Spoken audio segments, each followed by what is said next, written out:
Dear President Obama, my name is William Bittner, and I will be 67 this year. I was drafted into the U.S. Army on December 21st, 1965, and served proudly in Vietnam. One of the benefits of my age, perhaps the only one, is to speak my mind, blunt and direct, even to the head man. So here goes. I am amazed, angry, and determined not to see my country die before I do. But you seem hell-bent not to grant me that wish. You know, I can't figure out what country you are president of. You fly around the world telling our friends and enemies despicable lies like, we're no longer a Christian nation. America is arrogant. Your wife even announced to the world, America is mean-spirited. Please tell her to try preaching that nonsense to 23 generations of our war dead that are buried all over the globe, who died for no other reason than to free a whole lot of strangers from tyranny and hopelessness.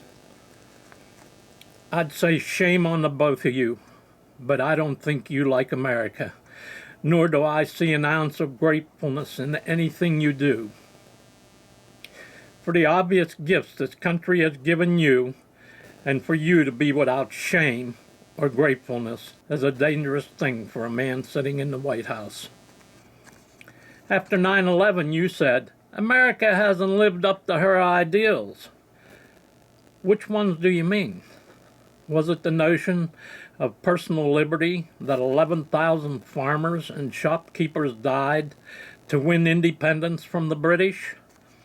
Or maybe the ideal that no man should be a slave to another man, and that 500,000 men died for it in the Civil War. I hope you didn't mean the ideal 58,000 fathers, brothers, husbands, and a lot of other fellows that I knew personally died in Vietnam, because we felt real strongly about not letting any nation push us around, because we stand for freedom. I don't think you mean the ideal that says equality is better than discrimination. You know, the one that a whole lot of white people understood when they helped you get elected? Take a little bit of advice from this old geezer, young man. Shape up and start acting like an American. If you don't, I'll do what I can to see you get shipped out of that fancy rental on Pennsylvania Avenue. You were elected to lead, not to bow down, apologize, and kiss the hands of murderers and corrupt leaders who still treat their people like slaves. And just who do you think you are telling the American people not to jump to conclusions and condemn that poor Muslim major who killed 13 of his fellow soldiers and wounded dozens more? You mean you don't want us to do what you did when that white cop used force to subdue that black college professor in Massachusetts who was putting up a fight? You don't mind offending police and calling them stupid, but you don't want us to offend Muslim fanatics by calling them what they are, terrorists.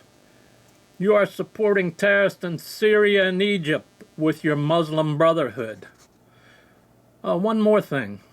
I realize you never served in the military and never had to defend your country with your life. But you're the commander-in-chief. Do your job. When the battle-hardened field general asked you for 40,000 more troops to complete the mission, give them to him. But if you're not in this fight to win, then get the hell out. The life of one American soldier is not worth the best political strategy you're thinking of. You know, you could be our greatest president because you faced the greatest challenge ever presented to any president. You're not going to restore America's greatness by bringing back that bloated economy. That's not our greatest threat. Losing the heart and soul of who we are as Americans is our big fight right now. And I sure as hell don't want to think my president is the enemy in this final battle. Sincerely, William Bittner.